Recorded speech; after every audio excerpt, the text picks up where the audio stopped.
ഒന്നാമത്തെ ചോദ്യം നോക്കാം. Complete the following chart complete the flow chart using the words given in the box. Flow chart complete ചെയ്യണം. അപ്പോൾ ഡെൻഡ്രൈറ്റിൽ നിന്ന് എന്തോ പോകുന്നുണ്ട്. അതിൽ ഓപ്ഷൻസിൽ സെൽ ബോഡി കൊണ്ട് ആക്സോണായിട്ട് ഡെൻഡ്രൈറ്റ്, ഡെൻഡ്രോണ്, സിനാപ്റ്റിക് നോബ് എന്നിങ്ങനെയാണ് കൊടുത്തിട്ടുള്ളത്. അപ്പോൾ നമുക്കറിയാം നെർവിൻ്റെ ഇമ്പൾസ് പോകുന്ന രീതിയാണ് ഇവിടെ തന്നിട്ടുള്ളത്. ഡെൻഡ്രൈറ്റിൽ നിന്ന് നേരെ പോകുന്നത് എന്തിലോട്ടാണ്? ഡെൻഡ്രോണിലോട്ടാണ്. സോ എ എന്ന് പറയുന്നത് ഡെൻഡ്രോണാണ്. ഡെൻഡ്രോണിൽ നിന്ന് പോകുന്നത് സെല്ലിൻ്റെ ബോഡിയിലോട്ടാണ്. സെൽ ബോഡിയിൽ നിന്ന് പോകുന്നത് എങ്ങോട്ടാണ്? ആക്സോണിലോട്ടും. ആക്സോണിൽ നിന്ന് ആക്സോണായിട്ടും അത് കഴിഞ്ഞിട്ട് പോകുന്നത് എങ്ങോട്ടാണ്? സിനാപ്റ്റിക് നോബിലോട്ടുമാണ്. അപ്പോൾ ബ്രെയിനിൽ നിന്ന് ഇമ്പൾസ് പോകുന്ന ആ ഒരു പാത്ത് വേ അത് ഉറപ്പായിട്ട് നിങ്ങൾ പഠിച്ചു എന്ന് ഉറപ്പ് വരുത്തണം. ഒരു ന്യൂറോണിൻ്റെ സ്ട്രക്ചറുണ്ട്. അതിൽ എ ഉണ്ട്, ബി ഉണ്ട്, സി ഉണ്ട്. എ എന്ന് പറഞ്ഞാൽ അതെന്താണ്? ഈ എൻഡിൽ കാണിച്ചേക്കുന്നതാണ്. സോ സിനാപ്റ്റിക് നോബ് ആയിരിക്കും. ബി ഒരു ആക്സോൺ ആയിരിക്കും. സി ഡെൻഡ്രൈറ്റ് ആയിരിക്കും. What is the name of the chemical substance found in part A? Write one example. A എന്ന് പറയുന്ന പാർട്ട്, അതായത് ഈ പാർട്ടിൽ കാണുന്ന കെമിക്കൽ സബ്സ്റ്റൻസ് എന്താണ്? ന്യൂറോ ട്രാൻസ്മിറ്റർ ആണ് അല്ലേ? ന്യൂറോ ട്രാൻസ്മിറ്റർ ആണ്. എക്സാമ്പിളാണ് അസറ്റൈൽ കൊളൈൻ, അതുപോലെ ഡോപ്പാമൈൻ എന്നൊക്കെ പറയുന്നതാണ് example. What is the function of the part B and C? B നമുക്കിവിടെ കാണുന്നത് ആക്സോൺ ആണ്. ആക്സോൺ എന്താണ്? സെൽ ബോഡിയിൽ നിന്നും മെസ്സേജ് എങ്ങോട്ട് കൊണ്ടുപോകുന്നു? ആക്സോണൈറ്റിലേക്ക് കൊണ്ടുപോകുന്നതാണ് ആരുടെ ജോലി? ആക്സോണിൻ്റെ ജോലി എന്ന് പറയുന്നത്. സി എന്ന് പറയുന്ന ഡെൻഡ്രൈറ്റ് ആണ്. റിസീവ് ചെയ്യുക എന്നല്ലേ? Receive the messages from the adjacent neuron ആണ് ആരുടെ ജോലി? ഡെൻഡ്രൈറ്റിൻ്റെ ജോലി. അതായത് ഈ സിനാപ്റ്റിക് നോബ് കഴിഞ്ഞിട്ട് മറ്റൊരു ആക്സോണൈറ്റ് ഉണ്ടാകും. ആ ആക്സോണൈറ്റിൽ നിന്നൊരു ആക്സോൺ ഉണ്ടാകും. അവിടെ നിന്ന് എന്തുണ്ടാവും? ഒരു സെൽ ബോഡി ഉണ്ടാവും. ആ സെൽ ബോഡിയിൽ നിന്നൊരു ആക്സോൺ, പിന്നെ വീണ്ടും സ്ട്രക്ചർ. ഇങ്ങനെയാണ് മെസ്സേജ് എന്ത് ചെയ്യുന്നത്? പാസ് ചെയ്യുന്നത്. അടുത്ത ചോദ്യം. The part of the nerve cell and their functions are given in box A and B. Match them correctly. അപ്പോൾ മാച്ച് ദ ഫോളോയിങ് ആണ് ചോദിച്ചിട്ടുള്ളത്. പാർട്സും അതിൻ്റെ ഫങ്ഷൻസുമാണ്. സെൽ ബോഡി ഇവിടെ മോഡൽ വന്നിട്ടുണ്ട് കേട്ടോ.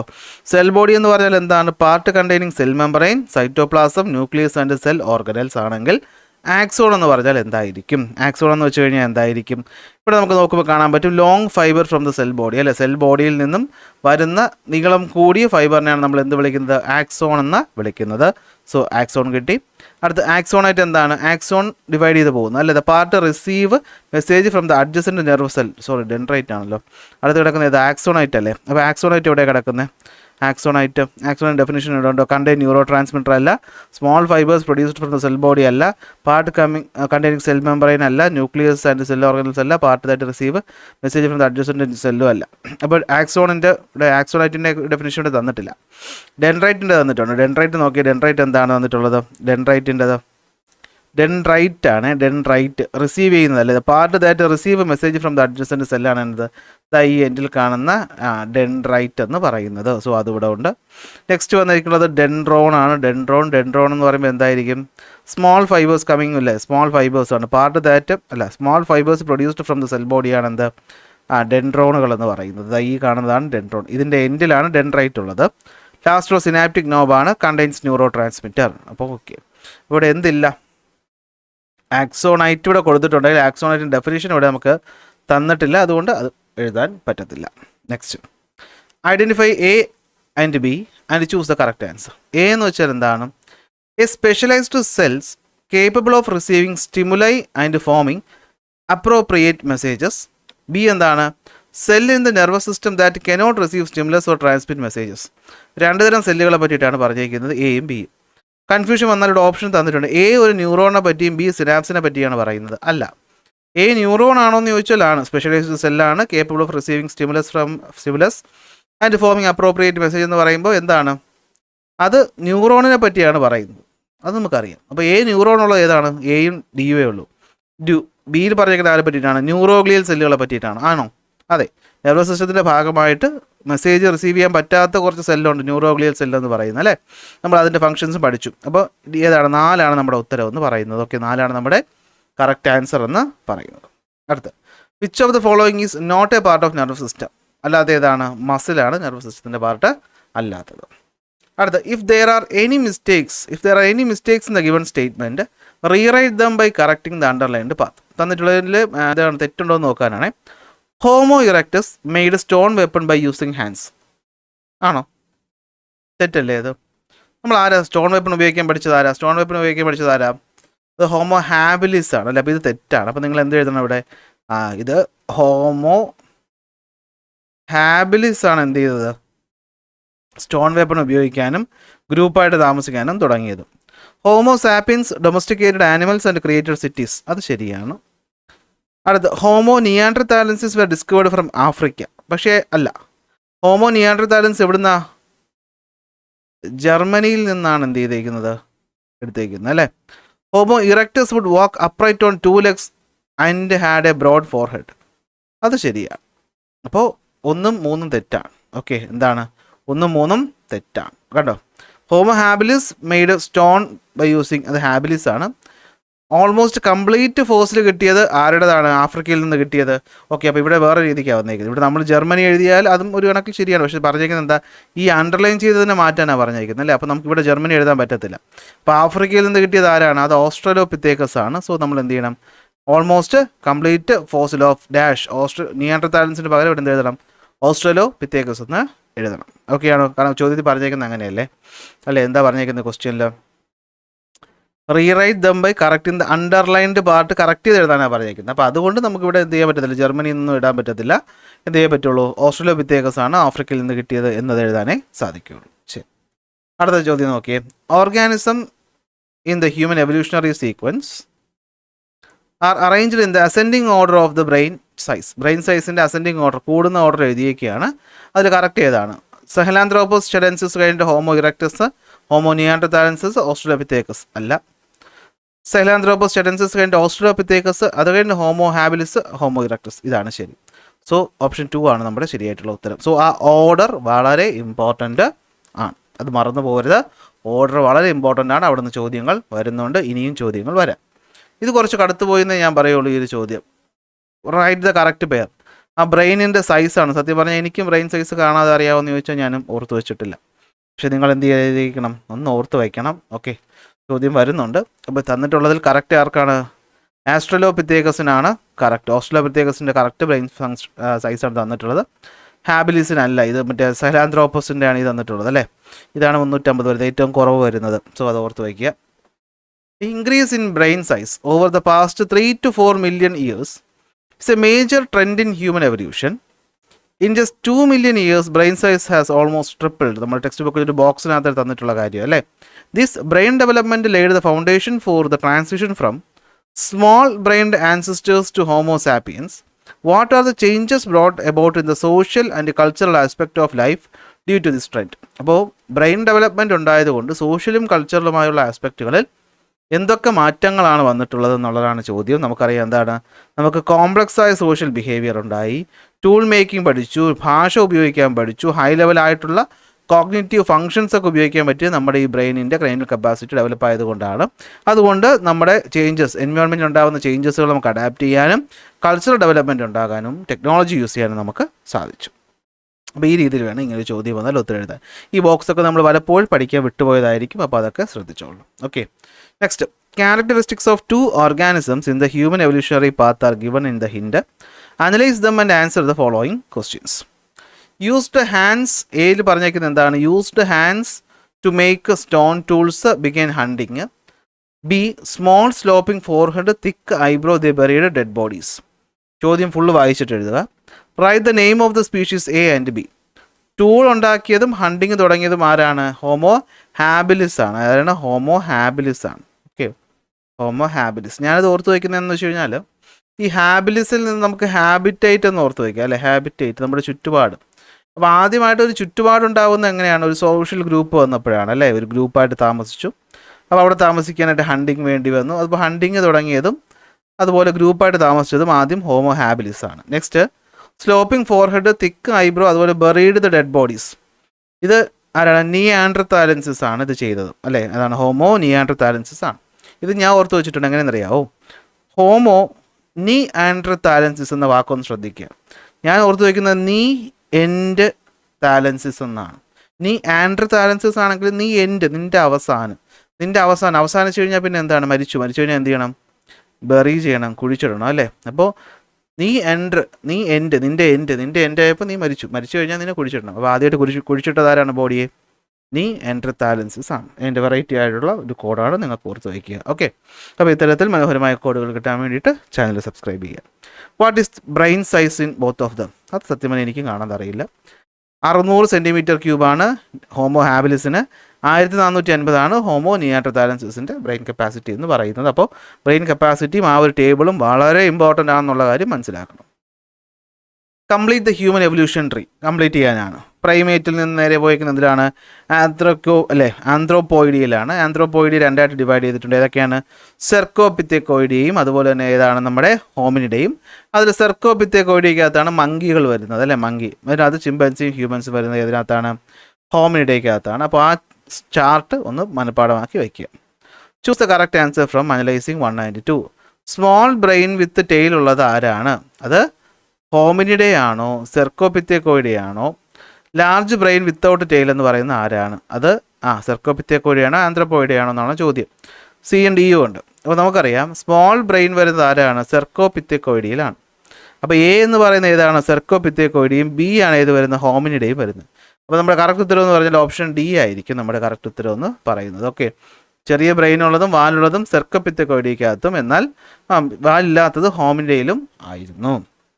Which group does the common ancestors of mammals such as monkeys, apes and humans? ഏതാണ്? പ്രൈമേറ്റുകളിലാണ് വരുന്നത് അല്ലേ? ഏതിനകത്താണ് വരുന്നത്? പ്രൈമേറ്റുകൾക്കകത്താണ് വരുന്നത്. കോമൺ ഗ്രൂപ്പാണ്. അടുത്ത് നമ്മുടെ എവല്യൂഷനായിട്ട് ബന്ധപ്പെട്ട് വന്നൊരു ഗ്രാഫാണ് അല്ലേ, നോക്കിടാം. Organic evolution is a gradual process. അതിന് നമ്മൾ എക്സാമ്പിളായിട്ട് കണ്ടത് എന്തായിരുന്നു? ഹോഴ്സിൻ്റെ കാലിൻ്റെ ലെങ്തിൽ വന്ന ചേഞ്ചാണ് അല്ലേ. അടുത്ത് ആർക്കിയോപ്റ്ററിക്സ് എന്ന് പറഞ്ഞാൽ എന്തായിരുന്നു? അത് കണക്റ്റിംഗ് ലിങ്ക് ആയിരുന്നു അല്ലേ. എന്തായിരുന്നു അത്? കണക്റ്റിംഗ് ലിങ്ക് ആയിരുന്നു. നമ്മൾ മോഡൽ ചോദ്യപേപ്പർ നോക്കിയപ്പോൾ ഈ ഭാഗത്തു നിന്ന് ക്വസ്റ്റ്യൻ കണ്ടതാണ് അല്ലേ. എന്താണത്? കണക്റ്റിംഗ് ലിങ്ക് ആണ്. പിന്നെ ഉള്ളത് ഏതാണ്? എക്സ്റ്റിങ്ഷനെ കാണിക്കുന്നതാണ് അല്ലേ.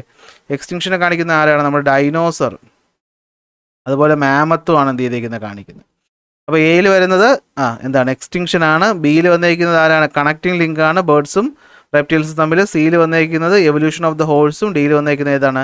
ഡൈനോസറും മാമത്തും ആണ്. അപ്പോൾ ആ പിക്ചർ വളരെ ഇമ്പോർട്ടൻ്റ് ആണ്, ചോദ്യം വരാം. Which of the following is an example of connecting link? അപ്പോൾ ബേർഡ്സും റെപ്റ്റൈൽസും തമ്മിൽ കണക്റ്റിംഗ് ലിങ്ക് ആരാണ്? ആർക്കിയോപ്റ്ററിക്സ് ആണ്. സോ ബി ആണ് നമ്മുടെ കറക്റ്റ് ഉത്തരം എന്ന് പറയുന്നത്. Analyse the given statement and choose the correct answer from the following. The limbs of the ancestors of the horse were smaller and those of the present day horses. B. Mammoth were extincted animals that once lived on earth. Archaeopteryx had characteristics of both reptiles and fishes. Correct ഏതാ? മൂന്നും correct അല്ലേ? അതെ, മൂന്നും കറക്റ്റാണ്. 1, 2, 3 കറക്റ്റാണ്. അടുത്ത, അപ്പോൾ ഈ ചോദ്യങ്ങൾക്ക് ഉത്തരം അറിയില്ലെങ്കിൽ നിങ്ങൾ എന്ത് ചെയ്യണം? ആ ഭാഗം ടെക്സ്റ്റ് ബുക്കിൽ മാർക്ക് ചെയ്ത് വെച്ച് പഠിക്കണം. കാരണം നമ്മുടെ 4 ലിംസിൻ്റെ വ്യത്യാസമാണ് കണ്ടിരിക്കുന്നത്. Diagram showing the internal structure of the 4 limbs of some organism is provided. മനുഷ്യനുണ്ട്, പൂച്ചയുണ്ട്, വെയിലുണ്ട്, ബാറ്റുണ്ട് അല്ലേ. Common, what is common in this features? എന്താണ്? ഇന്റേണൽ സ്ട്രക്ചർ എന്ന് പറയുന്നത് സെയിം ആണ് അല്ലേ. അകത്ത് പുറത്ത് ഫംഗ്ഷനും കാണാനും വ്യത്യസ്തമാണെങ്കിലും ഇന്റേണൽ സ്ട്രക്ചർ എന്ന് പറയുന്നത് സെയിം ആണ്. ഇത് കോൺസെപ്റ്റ് എന്ത് കോൺസെപ്റ്റ് ആണെന്ന് ഡിവൈഡ് ചെയ്ത് നമ്മുടെ എവല്യൂഷണറി കോൺസെപ്റ്റിനാണ് ഇത് എന്ത് ചെയ്യുന്നത്? കണക്ട് ചെയ്യുന്നത് അല്ലേ. Even though their organs differ in their external structure and function, the similarities in their internal structure supports the evolution idea. അല്ലെ, ഒന്നിൽ നിന്ന് ഇവരൊക്കെ ഒരേ കോമൺ ആൻസിസ്റ്ററിൽ നിന്ന് വന്നതായിട്ട് നമുക്ക് കണക്കാക്കാം. Difference in the amino acid of the beta chain. ചിമ്പൻസിയും നമ്മളും 0 വ്യത്യാസം, ഗോറിലയും നമ്മൾ 1 വ്യത്യാസം, പൂച്ചയും നമ്മളുമായിട്ട് എലിയും നമ്മളായിട്ട് 31 വ്യത്യാസം. Analyse the given table and prepare a note on how molecular biology help ചെയ്യുന്നത്. എങ്ങനെ? മോളിക്കുലർ ബയോളജിയുടെ പോയിന്റ് എഴുതിയാൽ മതി. മോളിക്കുലർ ബയോളജി നോക്കിയപ്പോൾ നമുക്ക് എന്താ മനസ്സിലായത്? നമ്മളും ചിമ്പൻസിയും തമ്മിൽ വ്യത്യാസമൊന്നുമില്ല.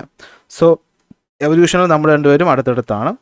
നമ്മളും ഗൊറിലയും തമ്മിൽ 1ൻ്റെ വ്യത്യാസമേ ഉള്ളൂ. പക്ഷെ നമ്മളും എലിയായിട്ട് നല്ല വ്യത്യാസം ഉണ്ട് എന്ന് നമുക്ക് മനസ്സിലാക്കാൻ പറ്റും. അതായത് നമ്മളും മറ്റ് ഈ പറയുന്ന പ്രൈമേറ്റുകളുമായിട്ടുള്ള എവല്യൂഷണറി റിലേഷൻഷിപ്പ് നമുക്ക് ഇവിടെ നിന്ന് കണ്ടെത്താനായിട്ട് സാധിക്കും. ഇവിടെ നോക്കണം. From the options given below choose the category two which organism shown in the illustration given below.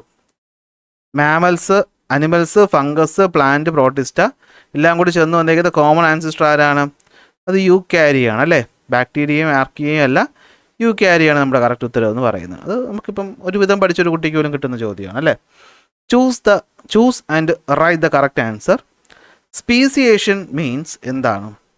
The process by which new species arise from the common ancestor ആണോ? അതെ, അത് തന്നെയാണ് കറക്റ്റ് ഉത്തരം എന്ന് പറയുന്നത്. ബാക്കി ഓപ്ഷൻസ് നിങ്ങൾക്ക് വായിച്ചു നോക്കാം. ഞാനിവിടെ ആൻസർ കൊടുത്തിട്ടുള്ളത് കൊണ്ടാണ് ബാക്കി ഓപ്ഷൻസ് വായിച്ച് ആൻസർ പറയാൻ നിൽക്കാത്തത്. മനസ്സിലായല്ലോ. സ്പീസിയേഷൻ എന്താണെന്ന് പഠിക്കണം. Which of the following is not included among the variation that led to evolution. ഇതിൽ വേരിയേഷൻ ഇതിൽ ഏത് വേരിയേഷനാണ് എവല്യൂഷന് കാരണമാകാത്തതെന്ന് വെച്ച് കഴിഞ്ഞാൽ ഏതായിരിക്കും? അക്വേർഡ് ക്യാരക്ടർ ആയിരിക്കും അല്ലേ, അതൊരിക്കലും ട്രാൻസ്ഫർ ചെയ്ത് പോകത്തില്ല. ലാമാർക്കിന് തെറ്റിയത് ഈ കാര്യമാണ്. What happens to organisms with favourable variation? Favourable variation ഉള്ളത് എന്ത് ചെയ്യും? സർവൈവ് ചെയ്യും, അത് റീപ്രൊഡ്യൂസ് ചെയ്യും അല്ലേ, കൂടുതൽ ശക്തരായിട്ട് മാറും. അതാണ് ഉത്തരം എന്ന് പറയുന്നത്. Which of the following leads to competition among organisms? എന്താണ്? Limited resources such as food, space and mates ആണ് എന്ത് ചെയ്യുന്നത്? കോമ്പറ്റീഷൻ ഉണ്ടാക്കുന്നത്. ചാപ്റ്ററിൽ ആദ്യം പഠിച്ച കാര്യമല്ലേ, കുറച്ച് ഓർമ്മയാണ്, അതുകൊണ്ടാണ് ഞാൻ ആ ചോദ്യങ്ങൾ അവസാനം ഇട്ടതും. കാരണം ഇപ്പോൾ കുറേ നേരം ക്ലാസ് കണ്ടു കഴിഞ്ഞപ്പോൾ നിങ്ങൾക്ക് ബോറടിച്ച് തുടങ്ങിയിട്ടുണ്ടാവും അല്ലേ. Analyse the following statement and reasons and choose the correct answer. Statement: Darwin's theory of evolution has been subjected to criticism. ശരിയാണ്. റീസൺ എന്താണ്? Charles Darwin was aware of the genetic basis of variation. അല്ലല്ല, Charles Darwin was not aware അല്ലേ, aware അല്ലായിരുന്നു.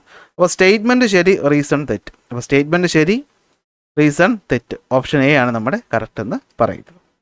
Which one is related to Lamarck's theory? ലാമാർക്കിൻ്റെ theory വരുന്ന ഏതാണ്? Variation അല്ല, over production അല്ല, നാച്ചുറൽ സെലക്ഷൻ അല്ല, അക്വേർഡ് ക്യാരക്ടറാണ് വരുന്നത് ലാമാർക്കിൻ്റെ തിയറിയിൽ. Variation in the beak of Galapagos finches contributed to survival. Analyse the statement and prepare a note based on the indicators. Different types of finches ഉണ്ടായിരുന്നു. Variation beak shape ഉള്ള survival and റീപ്രൊഡക്ഷനുമായി ബന്ധപ്പെട്ട് നമുക്കറിയാം എന്താ പറയുന്നത്. Okay, 14 different species of finches in the Galapagos island.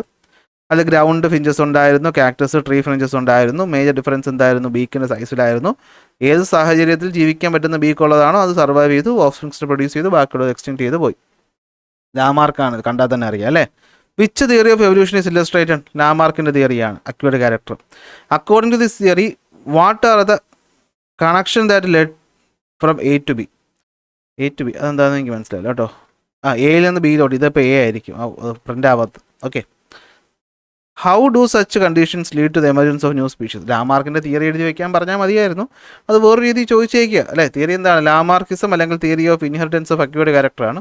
അത് പറയുന്നത് എന്താ? ഫുഡിൻ്റെ സ്കേഴ്സിറ്റി കാരണം എന്ത് പറ്റി? ജിറാഫുകൾക്ക് കഴുത്ത് സ്ട്രെച്ച് ചെയ്ത് ഹയർ ബ്രാഞ്ചസിലുള്ളത് കഴിക്കേണ്ടി വരികയും അപ്പോൾ അത് അക്വയർ ചെയ്ത ക്യാരക്ടറായിട്ട് ഈ നെക്ക് സൈസ് കൂടി വരികയും ചെയ്തു. അപ്പോൾ ഇലോങ്ങേറ്റഡ് ആയിട്ടുള്ള നെക്ക് ട്രാൻസ്മിറ്റ് ചെയ്ത ജനറേഷനിലൂടെ അങ്ങനെ എന്ത് പറ്റി? ലോങ് നെക്കഡ് ജിറാഫുകൾ ഉണ്ടാവുകയും ചെയ്തു. Okay, analyse the statement A and B and choose the correct answer from the given options. Environment causes variation among organisms. Natural select the favorable variation among them. ഇത് ആരെ പറ്റിയിട്ടാണ് പറയുന്നത്? Okay, environment causes variation among organisms എന്ന് പറഞ്ഞാൽ പ്രകൃതിയാണ് variation കാരണം എന്ന് പറയുന്നത് Darwinism ആണ്. പക്ഷേ എൻ്റെ അടുത്തുണ്ട് Darwinism. Natural select the favourable variation among dum, ഇതേതാ പറഞ്ഞത്? നോക്കടാ, environment causes variation in organism. അപ്പോൾ ഓപ്ഷൻ വരുന്ന ഏതായിരിക്കും? Environment causes variation among organism. Analyse statement A and B, choose the correct one from the given options. A പറയുന്നത് എന്താണ്? Environment causes variation among organism. Natural select the favourable variation among dum. തിരിഞ്ഞു പോയി അല്ലേ. Natural variation select ചെയ്യും, theory of natural selection. അതായതാണ് ഡാർവിൻ്റെതാണ് അല്ലേ, അത് Darwinism ആണ്. അപ്പോൾ ബി ഡാർവിനിസം. അപ്പോൾ അത് വരുന്ന ഏക ഓപ്ഷൻ നമുക്ക് മൂന്നാമത്തെ ആയിരിക്കും കറക്റ്റ് ഓപ്ഷൻ. താഴെ കിടപ്പുണ്ട്, correct. Okay, environment causes variation among organisms ലാമാർക്കിൻ്റെതാണ്. ഓക്കെ, ബി ആണ് ഡാർവിനിസം എന്ന് പറയുന്നത്. കുറേ അയ്യോ. അപ്പോൾ which of the following is not related to theory of natural selection? ഇതിലേതാണ് തിയറി ഓഫ് നാച്ചുറൽ സെലക്ഷനുമായിട്ട് ബന്ധമില്ലാത്തത്? ഏതാണ്? അക്വേർഡ് ക്യാരക്ടറിസ്റ്റിക്സ് ആണ്. അപ്പോൾ ഇത്രയും ചോദ്യങ്ങൾ തീരുന്നു. ഇനിയുണ്ട്. Okay, read the description given in the hint and answer the following questions. The beak of the finches that eat medium-sized seeds are different from those of the birds that eat large seeds or insect. Beaks are the primary mean for obtaining food. Finches with the beaks that are suitable in the shape or size according to the availability of food sources in the environment will survive better and produce more offsprings. Which theory of evolution is mentioned? ഇതേ theory, ഡാർവിൻ്റെ theory. Propose ചെയ്ത ആരാ? Charles Darwin. Simple ചോദ്യം വലുതാണെങ്കിലും ഉത്തരം ചെറുതാണ്. തീർന്നു.